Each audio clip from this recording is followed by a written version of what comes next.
Iran, US, Israel war ఆగడం లేదు. Petrol బంకుల్లో ఇండియాలోని లైన్లు పెరిగిపోయినాయి. కొన్ని పెట్రోల్ బంకుల్లో నో పెట్రోల్ బోర్డులు పెట్టేసి కూడా జనాల్ని బ్యాక్కి పంపించేస్తున్నారు. అండ్ గ్యాస్ సిలిండర్ దొరకడం ఇబ్బంది అవుతుంది. సో ఇలా చూసుకున్నట్లయితే పెట్రోల్ ప్రైస్ పెరిగిపోద్దా, అమాంతం 200 వరకు పెరిగిపోయే అవకాశం ఉందా? ఈ సిచ్యువేషన్లో పెట్రోల్ కారు కొనడం సేఫేనా? ఈ విషయాలు అయితే మనం డిస్కస్ చేసుకోవాలి. ఎందుకంటే ఇరాన్ ఏంటంటే స్టేట్ ఆఫ్ హార్మోజ్ దగ్గర వెళ్తున్న షిప్స్ అన్నిటినీ కూడా ఆపేస్తూ టోల్ గేట్లా పెట్టేసింది. సో టోల్ గేట్లా పెట్టేసి డబ్బులు వసూలు చేద్దామని చూస్తుంది. సో దీనివల్ల ఇండియాకు వచ్చే ఆయిల్ యొక్క ప్రైస్ ఎంత పెరిగిపోబోతుంది, దానివల్ల ఎంత ఇంపాక్ట్ ఉంటుంది, అండ్ షార్ట్ టర్మా లేకపోతే నిజంగా లాంగ్ టర్మ్ ఇంపాక్ట్ ఉంటుందా? సో మన కారు కొనే డెసిషన్ ఏదైతే ఉందో దాని గురించి మనం డిస్కస్ చేద్దాం అనుకుంటున్నామండి. ఇది ఎందుకు ఇంపార్టెంట్ అంటే 40% of the oil imports India మొత్తం 100%లో 40% గల్ఫ్ కంట్రీస్ నుంచి వస్తుందన్నమాట. సో అందుకే ఇది వెరీ క్రూషియల్ అయిపోతుంది. సో దీని గురించి డీటెయిల్గా నేను క్లారిటీ ఇస్తాను. వీడియో ఎండ్ అయ్యేసరికి మీకు అర్థమవుతుంది క్లియర్గా. పెట్రోల్ కార్ కొనడం సేఫా కాదా, లేకపోతే ఏం చేయాలి అనేది మీకు తెలుస్తుంది. హాయ్ అండి, నేను మీ కార్ మామ ఛానల్కి ఫస్ట్ టైం వచ్చినట్టయితే కనుక సబ్స్క్రైబ్ చేసుకోండి. అండ్ ఈ వీడియో చేయడానికి చాలా ఎఫర్ట్ పట్టింది. ఒక్క లైక్ చేసి నన్ను ఎంకరేజ్ చేయండి. సో ఈ కంటెంట్ చేయడానికి చాలా ఎఫర్ట్ అయితే పడుతుంది, ఎందుకంటే ఇది కొంచెం డిఫరెంట్ కంటెంట్. కానీ ఎందుకు చేయాలనుకున్నానంటే మన సబ్స్క్రైబర్స్ అందరికీ ఒక క్లారిటీ కావాలి ఈ కన్ఫ్యూజన్లో నుంచి అని చెప్పేసి. అండ్ కమ్యూనిటీలో ఉన్న వాళ్ళకైతే ఇంకా ఎక్కువ క్లారిటీ వస్తుంది, క్లారిటీతో పాటు డిస్కౌంట్స్ కూడా వస్తూ ఉంటాయి. సో మీరు ఒక కార్ కొనే ప్రాసెస్లో సీరియస్గా ఉన్నట్లయితే కనుక మన కార్ మామ కమ్యూనిటీని జాయిన్ అవ్వచ్చు. జాయిన్ అయిన వాళ్ళకి క్లారిటీతో పాటు బోల్డ్ డిస్కౌంట్స్ కూడా వస్తున్నాయి అన్నమాట.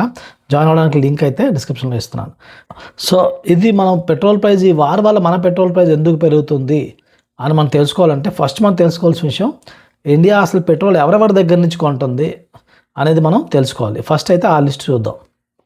సో మనం చూసుకున్నట్లయితే కనుక మనం పర్చేస్ చేసే ఆయిల్ ఏదైతే ఉందో ఫస్ట్ రష్యా నుంచి 35 to 40% మనం చాలా ఎక్కువ ఆయిల్ అయితే కొంటున్నామండి.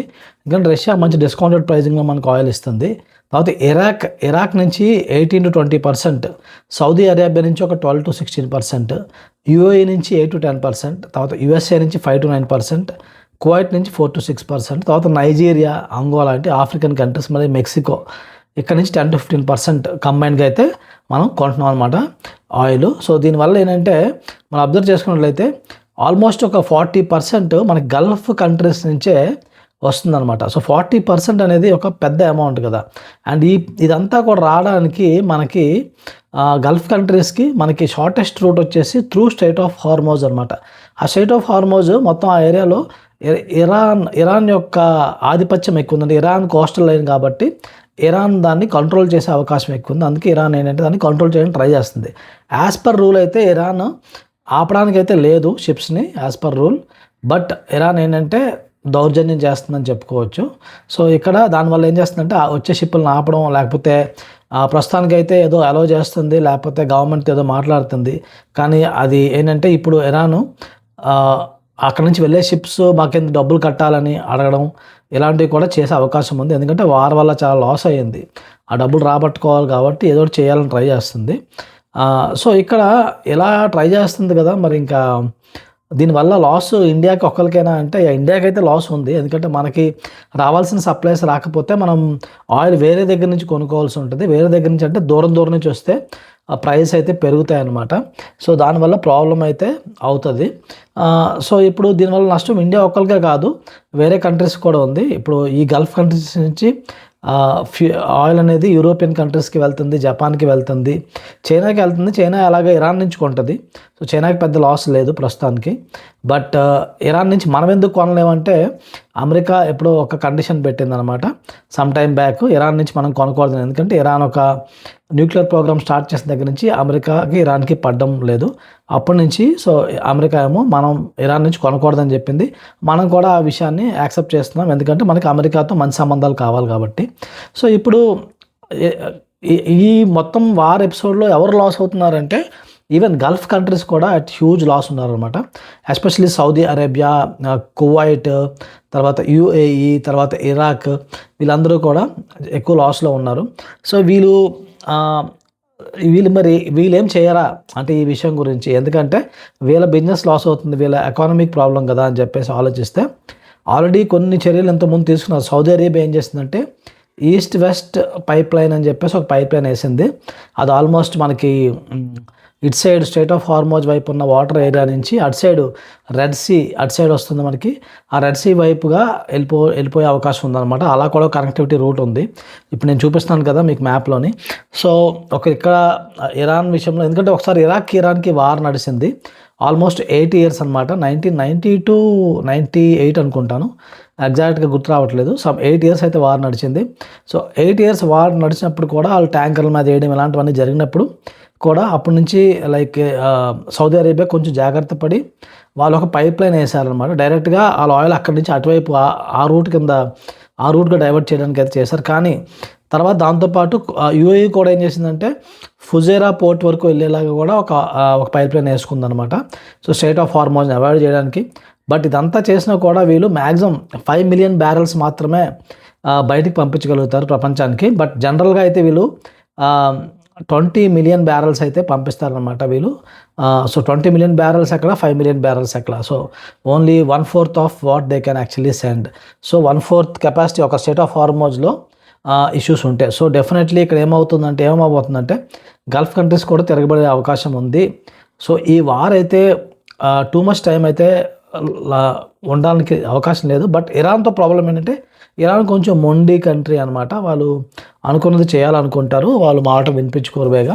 సో ఇప్పుడు ఇరాన్ ఏం చేస్తుంది అంటే obviously they want to fight and retaliate and కొన్ని సందర్భాల్లో ప్రస్తుతానికి అయితే ఏం చేస్తుందంటే గల్ఫ్ కంట్రీస్లో ఎయిర్ బేసెస్ ఏవైతే ఉన్నాయో వాటి మీద మాత్రమే అటాక్ చేస్తూ ఉంది.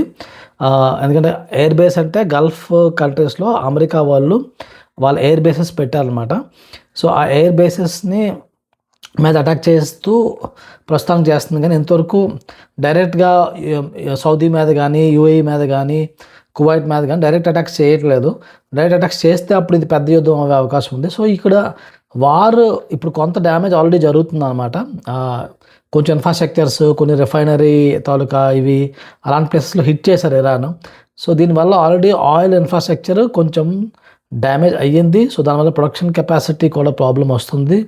సో ఇది షార్ట్ టర్మ్లో మనకి ఏంటి ఇండికేట్ చేస్తుందంటే మనకి పెట్రోల్ ప్రైజ్ అంటే పెట్రోల్ కొరత, గల్ఫ్ కంట్రీస్ నుంచి పెట్రోల్ మనకు రావడం తగ్గే అవకాశం చాలా ఉంది.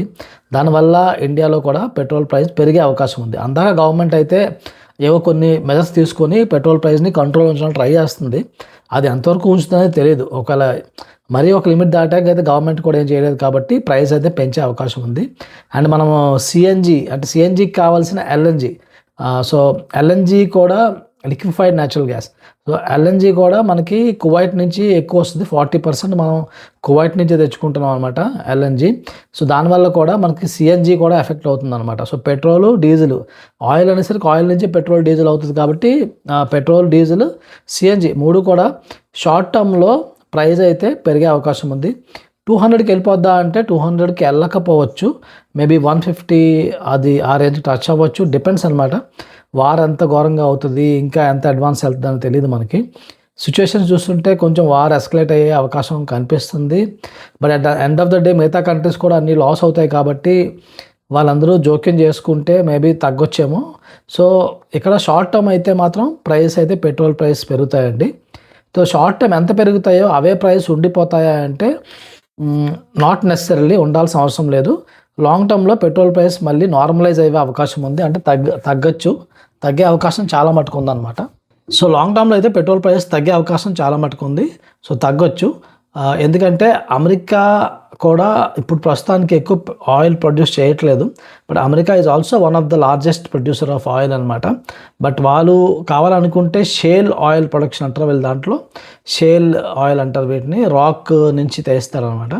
సో ఆ టెక్నాలజీ యూస్ చేసి వీళ్ళు తీస్తున్నారు. అది బాగానే ఉంది. అక్కడ రిజర్వ్స్ కూడా ఎక్కువే ఉన్నాయి కాబట్టి అమెరికా కూడా కావాలంటే ఎక్కువ ప్రొడ్యూస్ చేసి ఆయిల్ ప్రైస్ని కంట్రోల్లో పెట్టడానికి ట్రై చేయగలుగుతుంది. అండ్ డొనాల్డ్ ట్రంప్ కూడా చేస్తాడేమో అని ఒక వాదన వినిపిస్తుంది. ఎందుకంటే ఆయిల్ ప్రైస్ని తగ్గిస్తే ఈ oil based countries, oil based ఎకనామీని కొంచెం కొట్టొచ్చని టాక్ కూడా ఉంది. But still it's very tough, ఎందుకంటే దీనికి కొన్ని రెగ్యులేషన్స్ అనేవి ఉంటాయన్నమాట. మొత్తం ఈ అన్ని కంట్రీస్, ఆయిల్ ప్రొడ్యూసింగ్ కంట్రీస్ అన్నిటికీ కూడా ఒక ఒప్పందం అనేది ఉంటుంది. సో ఓవరాల్గా ఆయిల్ లాంగ్ రన్లో ఎక్కువ రేట్స్ పెరిగిపోయే అవకాశం లేదు, ఎందుకంటే మన ఇండియన్ గవర్నమెంట్ కూడా చర్యలు తీసుకుంటుంది. మన ఇండియన్ గవర్నమెంట్ ఎథనాల్ బ్లెండింగ్ అని, తర్వాత పెట్రోలు, తర్వాత ఈవీని ఎంకరేజ్ చేస్తుంది, సిఎన్జీని ఎంకరేజ్ చేస్తుంది. సో ఓవరాల్గా లాంగ్ రన్లో అయితే పెట్రోల్ కాస్ట్ లిమిట్గానే ఉండే అవకాశం ఉంది, కంట్రోల్లో ఉండే అవకాశం ఉంది. బట్ స్టిల్ షార్ట్ రన్లో పెట్రోల్ కాస్ట్ అయితే పెరుగుతుంది. ఆ తర్వాత సిచ్యువేషన్స్ కొంచెం కంట్రోల్లోకి రావాలి, వస్తాయి కూడా. ఎందుకంటే ఆయిల్ అనే దాని మీద చాలా అన్ని కంట్రీస్, మొత్తం ప్రపంచం యొక్క జీడిపి డిపెండ్ అయ్యి ఉందన్నమాట. సో అందరూ ఒక ఒప్పందంకి వస్తేనే బాగుపడతారు, లేకుండా ఒకళ్ళు పిచ్చోళ్ళ కొట్టుకున్నట్లయితే కనుక ఇంక ఆ సందర్భాల్లో ఎవరం కూడా చెప్పలేమన్నమాట ఏ కంట్రోల్ ఉంటుందని. సో ఇప్పుడు పెట్రోల్ కార్ కొనడం సేఫేనా అంటే, పెట్రోల్ కార్ కొనడం ప్రస్తుతానికి సేఫే అండి. లాంగ్ రన్లో అంత ప్రాబ్లం ఏం కాదు. బట్ షార్ట్ రన్లో అయితే మీరు పెట్రోల్ ప్రైస్ ఎక్కువ హైక్ చూస్తారు, దాన్ని మీరు బేర్ చేయాల్సి ఉంటుంది. లేదు మీ యూసేజ్ కొంచెం మోడరేట్గా ఉంది అంటే you can also think as an alternative electric cars వైపు కూడా థింక్ చేయొచ్చు అనమాట. ఎందుకంటే ఆ సిచ్యువేషన్స్ అయితే అలాగ ఉన్నాయి. అండ్ ప్రస్తుతానికైతే ఎలక్ట్రిక్ కార్స్ మీద గవర్నమెంట్ కూడా బాగానే కన్సెషన్స్ ఇస్తుంది. ఎందుకంటే సెంట్రల్ గవర్నమెంట్ ఏమో ఇప్పుడు మనకి జిఎస్టీ వచ్చేసి 5% వేస్తుంది, అండ్ స్టేట్ గవర్నమెంట్ ఏం చేస్తుందంటే రోడ్ ట్యాక్స్ అనేది అసలు వేయటం లేదు, 0% ఉంది చాలా మటు స్టేట్స్లో. ఎస్పెషల్లీ మన తెలుగు రాష్ట్రాల్లో అయితే 0% రోడ్ ట్యాక్స్ ఉంది. సో అలా చూసుకున్నట్లయితే మనం ఎలక్ట్రిక్ కార్స్ కూడా కన్సిడర్ చేయొచ్చు. అండ్ పెట్రోల్ కూడా లాంగ్ టర్మ్లో అంత ఇష్యూ కాదు. బట్ ఇలాంటి వార్స్, ఇలాంటి సిచ్యువేషన్స్ మళ్ళీ రిపీట్ అవుతున్నా, ఇలాంటి కంటిన్యూ ఎక్కువ అవుతాయి కనుక అది మాత్రం డెఫినెట్లీ ఆయిల్ ప్రైసెస్ మీద అయితే ఎఫెక్ట్ చూపిస్తుంది. సో అక్కడ ఎవరైనా కూడా ప్రిడిక్ట్ చేయడం కష్టం అవుతుంది అనమాట. సో అక్కడ పెట్రోల్ కార్ తీసుకోవడం అనేది అన్సేఫ్ అయ్యే అవకాశం ఉంది.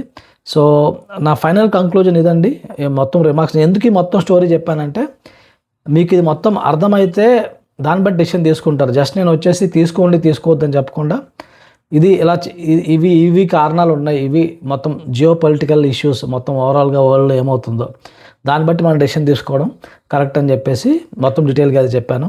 సో వీడియో మీకు నచ్చినట్లయితే కనుక లైక్ చేయండి, ఫ్రెండ్స్ అండ్ ఫ్యామిలీతో షేర్ చేయండి. అండ్ కార్ మామ ఛానల్కి ఫస్ట్ టైం వచ్చినట్లయితే కనుక సబ్స్క్రైబ్ చేసుకోండి. అండ్ మన కార్ మామ కమ్యూనిటీ ఉంది. సో ఎందుకంటే మనం ఇలాంటి ఇన్ఫర్మేషన్ చాలా డీటెయిల్గా చెప్పుకుంటాం కాబట్టి మన కమ్యూనిటీలో ఉన్న వాళ్ళకి కూడా ఇంకా మంచి ఇన్ఫర్మేషన్ దొరుకుతూ ఉంటుంది. దానివల్ల దే టేక్ రైట్ డెసిషన్స్ అనమాట. సో ఒకవేళ కార్ బయింగ్ ప్రాసెస్లో మీరు సీరియస్గా ఉన్నట్లయితే మన కమ్యూనిటీని మీరు జాయిన్ అవ్వచ్చు. అండ్ నాతో మాట్లాడాలనుకుంటే యూ కెన్ కన్సల్ట్ చేయడానికి లింక్ అయితే డిస్క్రిప్షన్లో ఉందండి. సో ఇంకా మొత్తం వీడియోస్లో మనం చేసిన ఇలా ఫస్ట్ టైం కార్ బయర్ని ఉద్దేశించి చాలా వీడియోస్ అయితే చేశాము. సో ఆ videos first time car buyer check list అని చెప్పి ఒక వీడియో ఉంది, అది కూడా మీరు చెక్ చేయొచ్చు. Thank you.